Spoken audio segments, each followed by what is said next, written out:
Shalom, apa kabar? Selamat sore buat Bapak Ibu Saudara yang terkasih. Kita berjumpa lagi di ibadah online streaming dengan GBI Winner Generation. Kita satukan hati kita mau memuji, menyembah Tuhan. Kita bawa hati kita kepada Tuhan. Kita berikan yang terbaik untuk memuji, menyembah Tuhan. Dan biarlah apapun yang kita berikan pada Tuhan itu boleh menyenangkan hati Tuhan. Terima kasih Bapa buat sore hari ini Tuhan. Kami boleh Bapa memuji menyembah Engkau kembali Tuhan lewat ibadah online streaming Tuhan. Kiranya Roh Kudus hadir di tengah-tengah kami, dan kami boleh memuji menyembah dengan segenap hati kami Tuhan untuk kemuliaan nama-Mu Tuhan. Kami serahkan ibadah sore hari ini Bapa, dari awal pertengahan hingga akhir ke dalam tangan-Mu. Engkau yang berkuasa atas ibadah kami, Engkau yang menguasai ibadah kami Tuhan. Terima kasih Bapa, kami serahkan semua dalam tangan-Mu. Haleluya Yesus. Terima kasih Tuhan, kami mau datang Bapa ke hadirat-Mu Tuhan. Kami mau menyembah-Mu, kami mau meninggikan nama-Mu Tuhan. Biarlah pujian ini Bapa, boleh Bapa menyenangkan hati-Mu Tuhan. Haleluya, haleluya.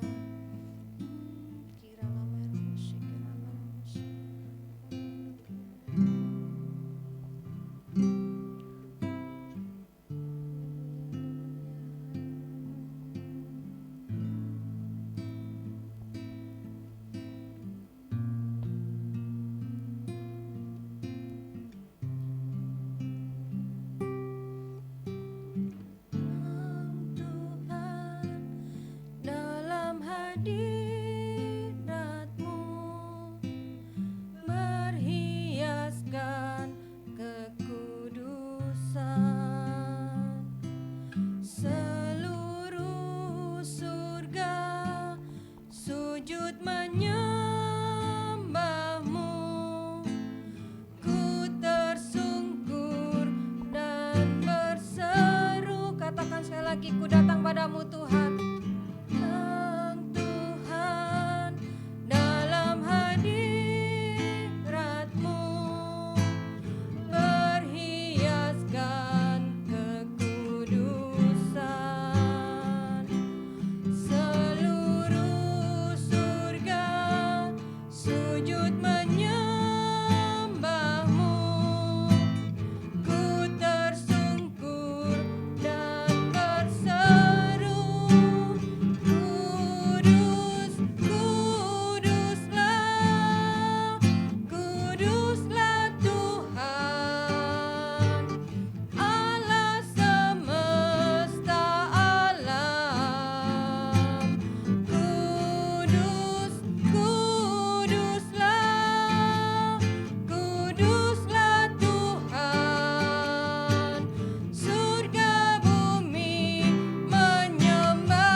Tuhan dalam hadirat-Mu berhiaskan kekudusan, seluruh surga sujud menyembah-Mu. Ku tersungkur dan berhiaskan kekudusan, seluruh surga sujud menyembah-Mu. Ku tersungkur dan berseru, kuduslah Tuhan, kudus, kuduslah, kuduslah Tuhan Allah semesta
terima kasih buat anugerah-Mu atas setiap kami Tuhan. Kami mau seumur hidup kami menyembah Engkau Tuhan. Engkau Allah yang layak disembah, layak ditinggikan. Engkau Allah yang berkuasa bertata atas pujian penyembahan kami. Haleluya, haleluya Yesus, haleluya, haleluya,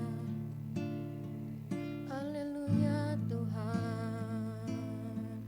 Kau yang bertata atas pujian kami.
Kami bersyukur Tuhan Yesus,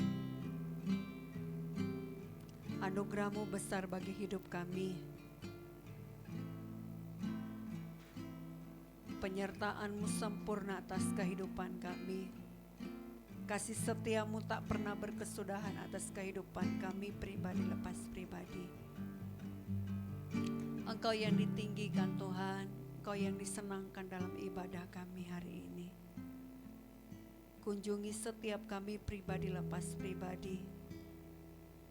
Berbicara bagi setiap kami secara pribadi Tuhan. Berkata-katalah bagi setiap kami secara pribadi. Roh Kudus, kami butuh pertolongan yang datangnya dari-Mu.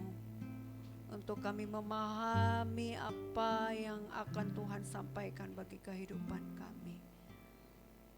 Pemberitaan kebenaran firman Tuhan. Dari awal sampai pada akhirnya,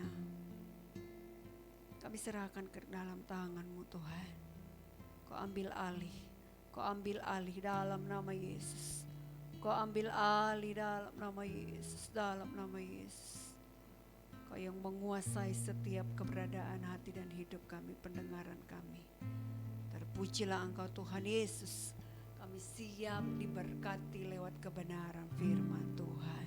Yang siap diberkati katakan bersama, amin, amin, amin.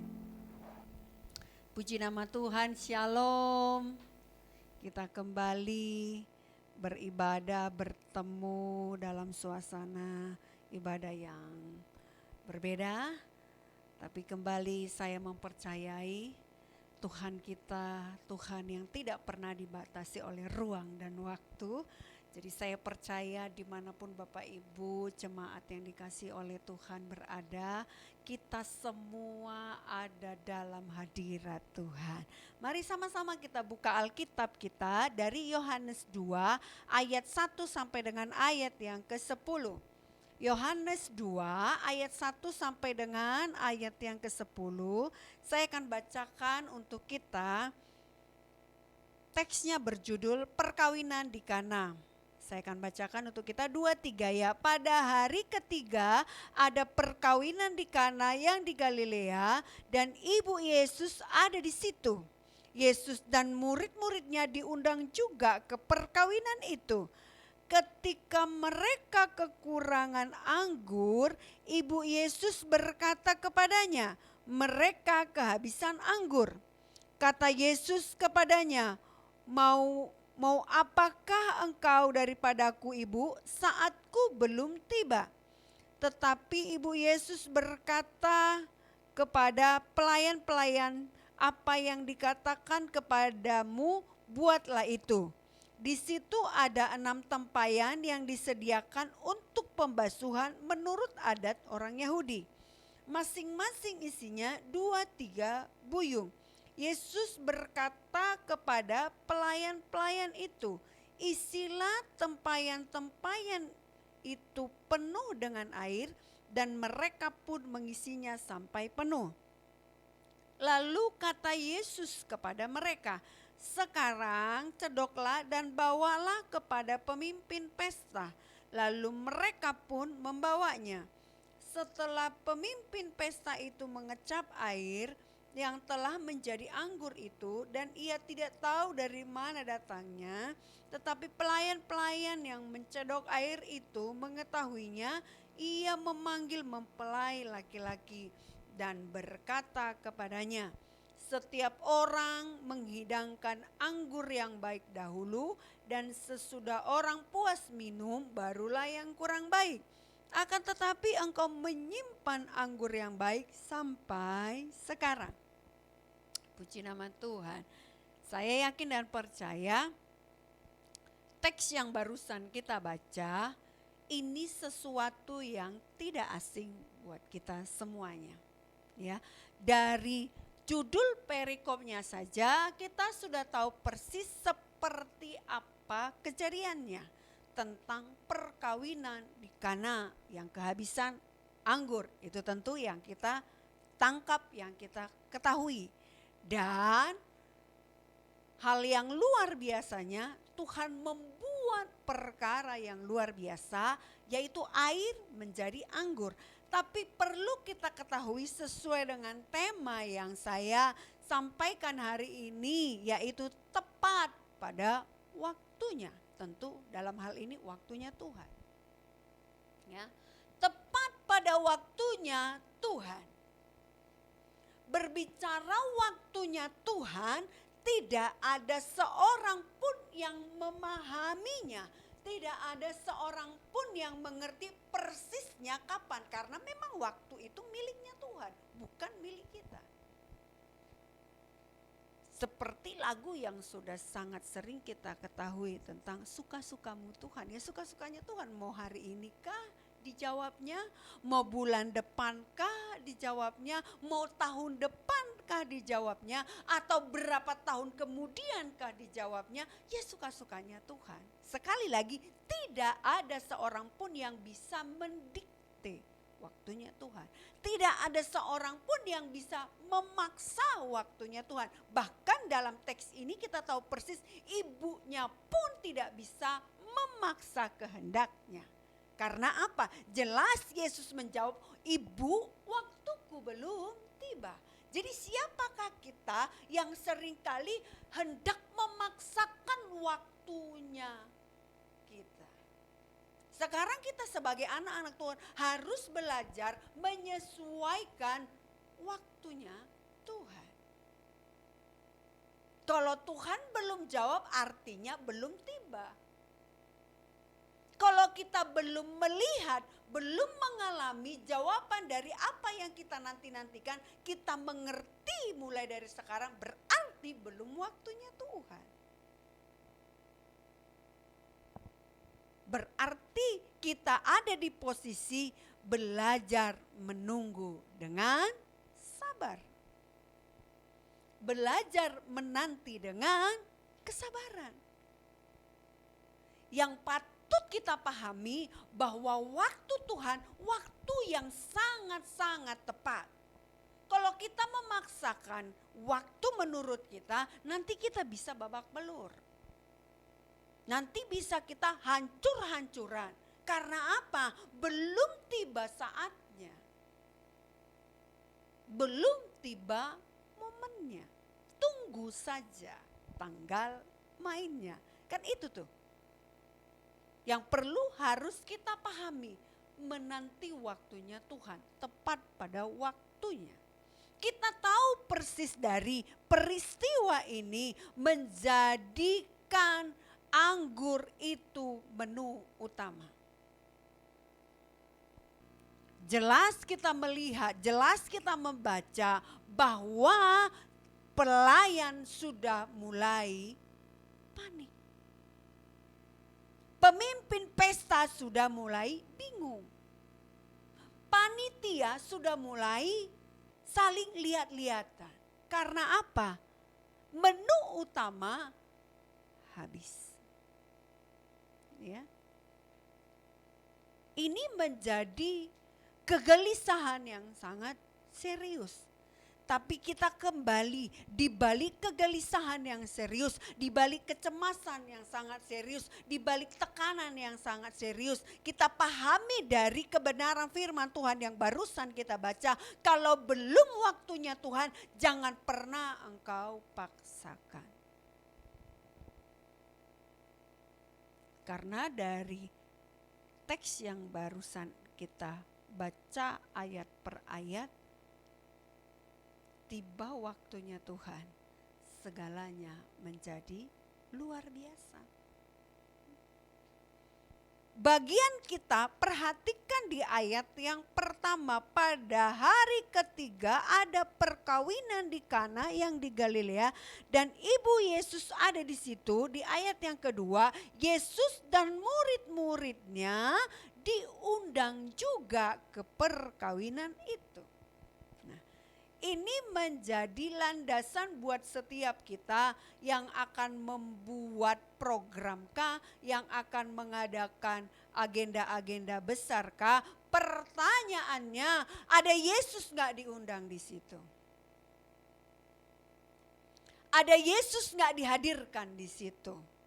Dalam ayat yang kedua jelas Yesus dan murid-muridnya diundang juga ke perkawinan itu. Ya. Jadi tepat pada waktunya Tuhan. Di ayat yang ketiga juga perhatikan, ketika mereka kekurangan anggur, ibu Yesus berkata kepada Yesus, mereka kehabisan anggur. Ya.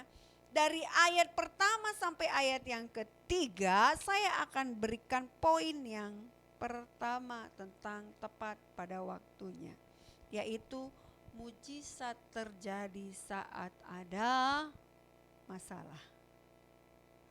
Pasti kalau ditanya, siap menerima masalah? Mungkin kita akan menjawab dengan tegas, enggak mau ada masalah. Emang siapa yang mau ada masalah? Tentunya enggak ada. Bahkan yang melangsungkan pesta pun tentunya dia akan memperhitungkan, memikirkan, merencanakan supaya tidak ada terjadi masalah. Tetapi Tapi dari peristiwa ini kita melihat, kita menangkap hal yang luar biasa, bahwa mujizat terjadi saat ada masalah, mujizat terjadi saat ada pergumulan, mujizat terjadi saat kekurangan anggur. Saat ini masalah apa yang sedang kita hadapi? Saat ini kekurangan apa yang sedang kita alami? Karena hal tersebut merupakan kendaraan yang dipakai oleh Bapa di surga untuk mengadakan mujizat. Kehabisan anggur merupakan kendaraan yang sangat tepat untuk mengadakan mujizat. Pergumulan yang terjadi, situasi yang menghimpit itu merupakan kendaraan yang tepat untuk membuat mujizat. Jadi berarti kita bisa dapat menyimpulkan orang-orang yang sedang mengalami pergumulan demi pergumulan, anak-anak Tuhan yang sedang ada di posisi mengalami pergumulan, mengalami kekurangan anggur, makanan, dan lain sebagainya, artinya kita sedang dekat dengan mujizat.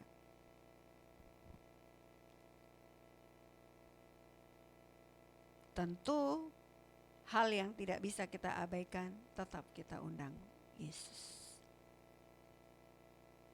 Kalau tidak ada Yesus, tentunya di dalam teks ini tidak akan ada mujizat.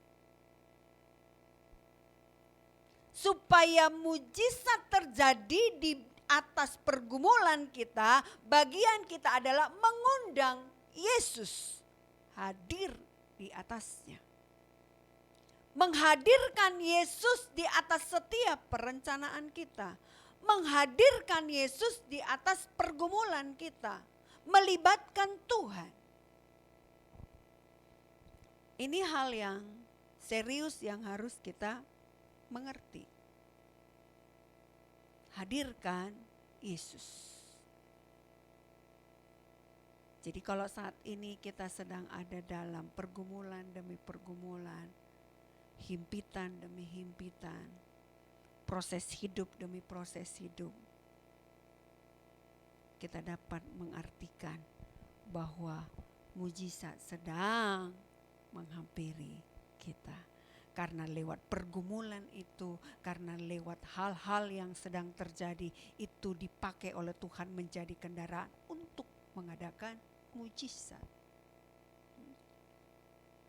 Di gambar yang saya tampilkan ini seperti waktu Abraham mau nyaris letakkan pisau di atas leher anaknya. Malaikat berkata, Abraham, Abraham, jangan kau apa-apakan anak itu. Mujizat terjadi. Udah detiknya udah sangat singkat. Tapi di detik-detik yang sangat singkat itu pun malaikat bisa menyampaikan pesan yang luar biasa. Abraham, Abraham, jangan kau apa-apakan anak itu. Paulus dan Silas waktu dalam penjara. Bagian mereka kerjakan, bagian mereka menghadirkan Tuhan di dalam penjara itu, yaitu apa? Menyembah Tuhan, menyembah Tuhan, menyembah Tuhan, berdoa, memuji Tuhan, berdoa, memuji Tuhan. Kita tahu persis kisahnya. Di saat mereka menyembah Tuhan, di saat Paulus dan Silas menyembah Tuhan, penjara itu terbuka. Tapi mereka tidak kabur. Dan lewat mujizat yang terjadi, nama Tuhan yang dipermuliakan. Jadi tujuan Tuhan memberikan atau mengadakan mujizat, kita sebagai umatnya mengembalikan kemuliaan hanya bagi nama Tuhan. Daud waktu menghadapi Goliat, kita tahu persis Daud tidak punya pengalaman dalam hal berperang. Tapi Tuhan memakai seorang Daud yang sangat sederhana. Waktu diperhadapkan kepada himpitan, tantangan, nyawa, bangsa mengalami mujizat Tuhan lewat anaknya, yaitu Daud. Selanjutnya, jadi mujizat terjadi saat ada masalah. Coba perhatikan di ayat yang keempat, saya akan bacakan. Kata Yesus kepadanya, mau apakah engkau daripadaku ibu, saatku belum tiba. Yesus menjawab dengan tegas, mau apakah engkau kepadaku ibu, saatku belum tiba. Mungkin kalau kita ada di sekitar Ibu Yesus atau yang ada di pesta itu, mendengarkan kalimat ini, mungkin kita berkata, ini orang ya udah tahu kehabisan anggur, malah bahasanya waktuku belum tiba. Ini orang keterlaluan. Mungkin akan seperti itu ucapan yang keluar dari mulut kita. Tapi dari jawaban Yesus inilah kita mengetahui, dan saya akan masuk dalam poin yang kedua. Mujizat terjadi saat Yesus tergerak dan bergerak. Ya. Mujizat terjadi saat Yesus tergerak dan bergerak. Jadi kalau hati Yesus belum tergerak, jangan pernah engkau memaksakan. Sekalipun dalam teks ini ibunya yang menyampaikan permohonan. Tapi kalau dia belum tergerak dan belum bergerak, tidak akan terjadi apa-apa. Bagian kita kembali ada. Yang pertama tadi bagian kita mengundang Yesus. Bagian kita yang kedua adalah yuk kita buat sampai Bapa di surga tergerak dan bergerak melihat sikap hidup kita. Kita tarik perhatiannya. Kita tarik perhatian Bapa di surga. Sampai Bapa di surga sudah tidak tahan lagi karena kita sebagai anak-anaknya berusaha terus dengan tekun menarik perhatian Tuhan. Dan akhirnya dia berkata, yuk malaikat, dibantu anak. Kita tolong ini anak. Karena apa? Anak ini selalu berusaha menarik perhatian saya. Wow, betapa berbahagianya kita. Jadi mari kita sama-sama membuat, menciptakan, membangun, menyenangkan hati Tuhan sampai hatinya tergerak dan bergerak. Ini menjadi bagian kita. Saya kasih bantu gambar di dalam poin ini tentang Sakeus. Dia menciptakan satu situasi yang menarik perhatian Yesus. Yaitu lewat apa? Dia memanjat di pohon ara. Dan ternyata usahanya berhasil. Keseriusannya untuk melihat Yesus memperoleh hasil yang memuaskan. Hasilnya apa? Yesus berkata, Sakeus turunlah, aku mau menginap di rumahmu. Wow. Perjuangan Sakeus untuk sampai ada di atas pohon, untuk sampai bisa memanjat melalui kerumunan banyak orang, itu tidak mudah. Tapi kita tahu persis Sakeus ada di atas pohon. Untuk mendapatkan hati Tuhan perlu ada perjuangan, perlu ada ketekunan, perlu ada keseriusan. Itu yang dikerjakan oleh Sakeus. Dia serius. Yang berikutnya saya kasih contoh Petrus. Petrus pun belajar memberanikan diri melangkah. Walau mungkin kita secara manusia berkata dia konyol, sok-sokan. Tapi di saat dia serius melangkah, di saat dia serius mencoba, tepat sesuai waktunya Tuhan, Tuhan menolongnya, Tuhan mengangkatnya. Jadi berarti kita tahu bagian kita membuat hati Tuhan tergerak dan bergerak. Mujizat terjadi saat Yesus tergerak dan bergerak. Ciptakan terus, cari terus perhatian Tuhan. Jangan pernah mundur. Selanjutnya di ayat yang ke-7 sampai dengan ayat yang ke-8 saya akan bacakan. Yesus berkata kepada pelayan-pelayan itu, isilah tempayan-tempayan itu penuh dengan air, dan mereka pun mengisinya sampai penuh. Lalu kata Yesus kepada mereka, sekarang cedoklah dan bawalah kepada pemimpin pesta. Lalu mereka pun membawanya. Ya. Poin yang ketiga, mujizat terjadi saat ada ketundukan dan ketaatan. Ya. Mujizat terjadi saat ada ketundukan dan ketaatan. Ketundukan dan ketaatan untuk melakukan apa? Yang pertama, isilah. Isilah. Poin yang kedua, perintah yang selanjutnya, cedoklah. Ya. Cedoklah. Jadi ada perintah-perintah, dan perintah-perintah Tuhan ini kita ditunggu oleh Tuhan mengerjakannya dengan penuh ketundukan dan ketaatan. Kerjakan supaya apa? Kita mengalami mujizat Tuhan. Jangan langsung pasrah, jangan langsung menyerah. Mujizat terjadi di saat kita mengerjakan apa yang menjadi bagian kita. Bagian kita adalah isilah, cedoklah. Selanjutnya masih ada perintah yang diberikan oleh Yesus, bawalah. Ya, bawalah. Kepada siapa? Pemimpin pesta.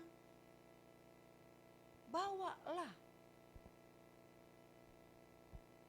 Jadi tetap ada bagian kita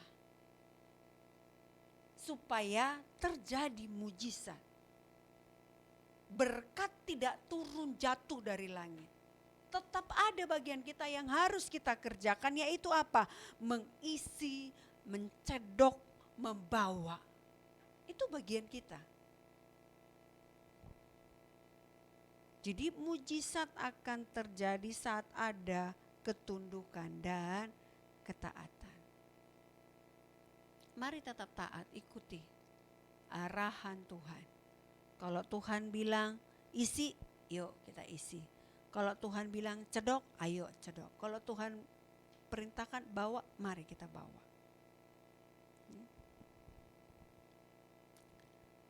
Seringkali setiap anak-anak Tuhan yang berkata sudah melayani Tuhan, yang berkata sudah bertahun-tahun terlibat dalam pekerjaan Tuhan, tapi kalau disuruh memilih melakukan perintah atau menunggu janji, pasti tentunya akan menjawab menunggu janji.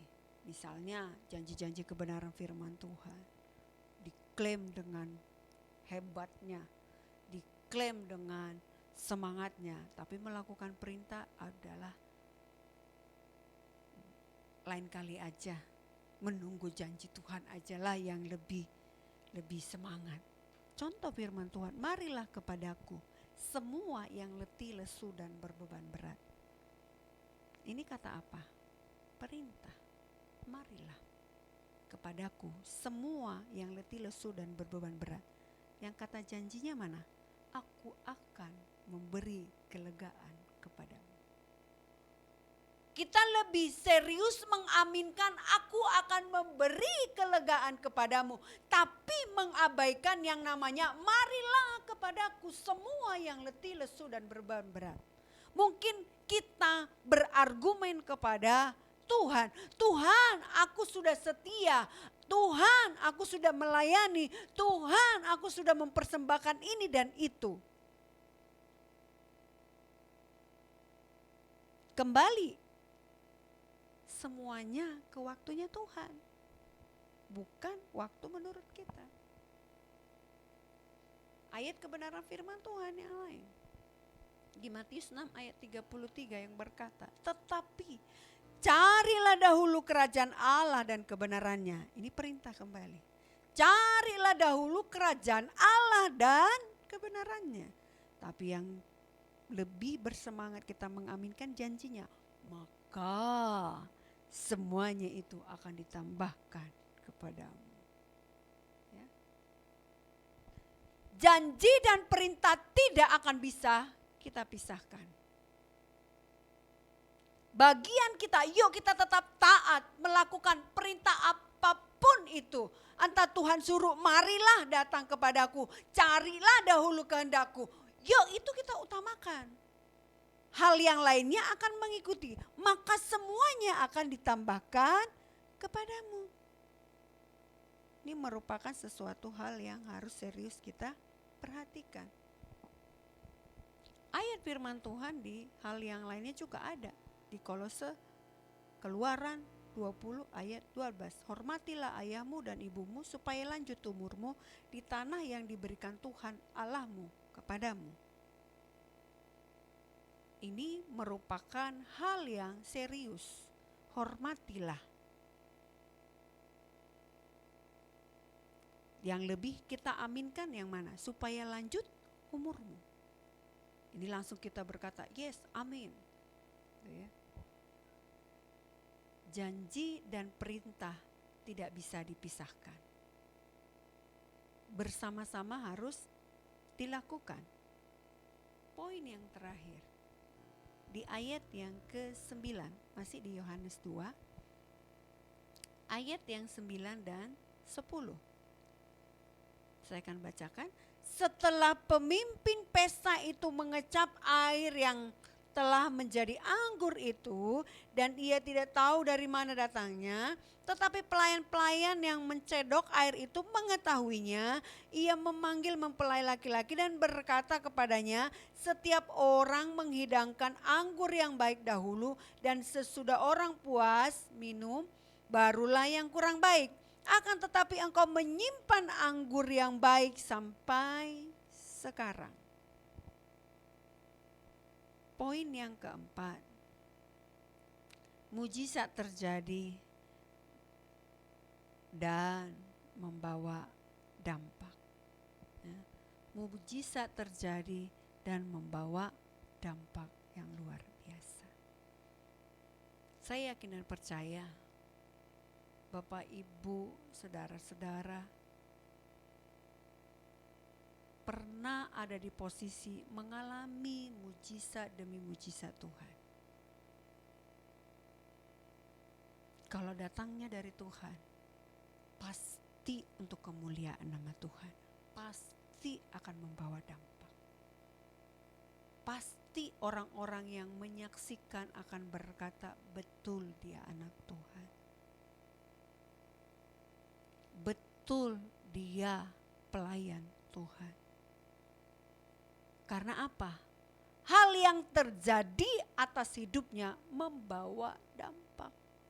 Mujizat yang terjadi itu dikembalikan hanya untuk hormat dan kemuliaan bagi nama Tuhan. Orang-orang yang ada, yang hadir, undangan yang hadir, pasti melihat, merasakan perbedaan yang luar biasa. Dari apa? Anggurnya.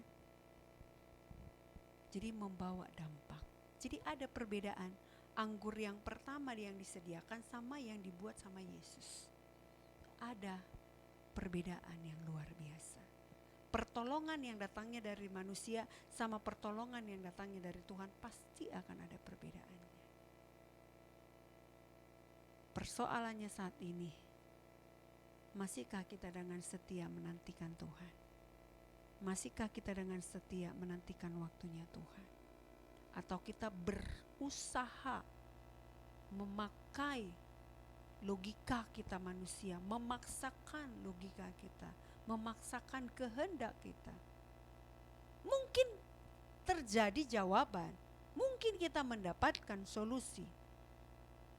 Tapi pertanyaannya, kira-kira membawa dampak gak? Atau malah sebaliknya, itu berakibat yang tidak baik buat diri kita sendiri.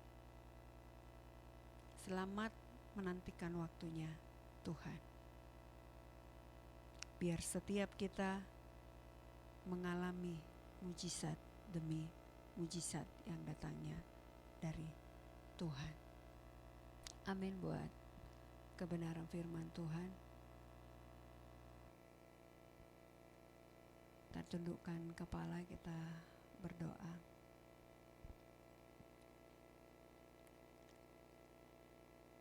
Terima kasih Tuhan Yesus. Terima kasih Tuhan, terima kasih.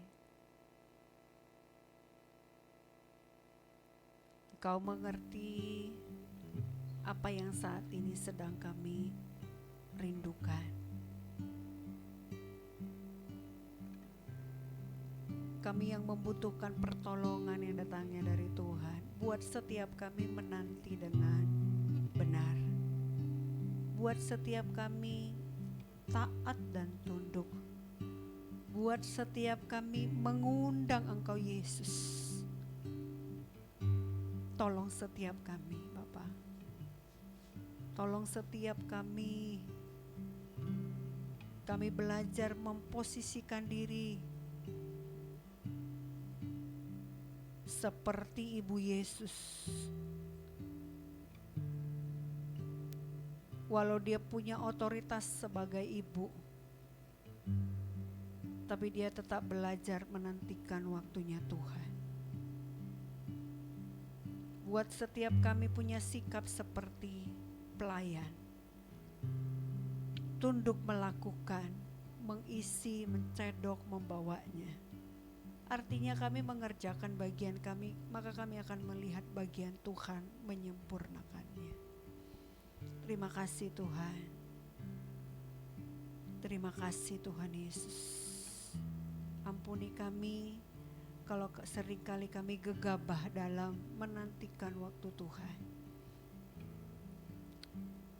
Tidak lama lagi kami akan mengakhiri tahun 2020 ini. Mungkin banyak hal yang kami rindukan dari awal tahun. Tapi kami mau berkata, jadilah sesuai waktumu Tuhan. Jadilah sesuai kehendak-Mu Tuhan. Bukan waktu kami manusia, tapi sesuai waktu-Mu. Ajar setiap kami Tuhan, untuk tidak hanya fokus kepada janji-janji, tapi biar setiap kami fokus kepada perintah-Mu. Serius mencari Tuhan, serius datang kepada Tuhan, maka semuanya akan ditambahkan. Terima kasih Tuhan. Hamba-Mu selesai menyampaikan kebenaran firman. Kau yang akan meneruskannya, menerjemahkannya sesuai dengan kapasitas kami masing-masing. Dalam nama Yesus kami mengucap syukur. Haleluya, haleluya. Amin.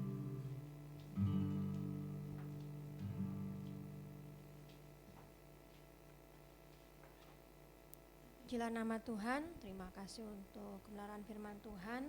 Terima kasih kepada Ibu Pendeta Adin Sirait. Kiranya Tuhan memberkati keluarganya, Tuhan memberkati juga pelayanannya, semakin dipakai luar biasa oleh Tuhan. Terima kasih juga kepada para pelayan Tuhan yang sudah membantu sehingga terlaksana ibadah live streaming ini dengan lancar. Tuhan Yesus memberkati. Dan juga setiap pengumuman untuk tengah minggu, kegiatan tengah minggu akan diumumkan di grup. Dan jika ada jemaat yang tergerak untuk memberikan persembahan ataupun perpuluhan, bisa transfer ke rekening di bawah ini. Dan biarlah Tuhan memberkati dan untuk kemuliaan nama Tuhan. Kita akan akhiri ibadah kita sore malam hari ini. Kita mau naikkan pujian, kita mau bangkit menjadi terang, dan biarlah Tuhan memakai kita. Haleluya.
Kami mengucap syukur Tuhan Yesus atas penyertaan Tuhan dalam ibadah kami dari awal sampai pada akhirnya.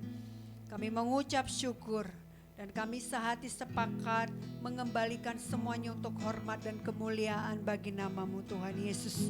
Diberkati seluruh hamba-hamba Tuhan, para pelayan-pelayan Tuhan yang telah ambil bagian dalam pelayanan sore malam hari ini.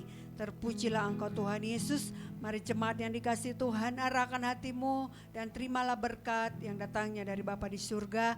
Kiranya cinta kasih dari Tuhan Yesus Kristus menyertai kehidupanmu, dan apa yang kau kerjakan dibuat Tuhan berhasil.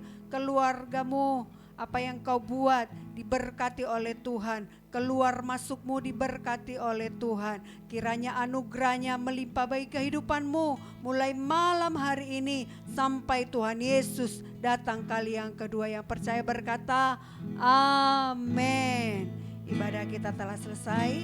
Tuhan Yesus memberkati. Shalom.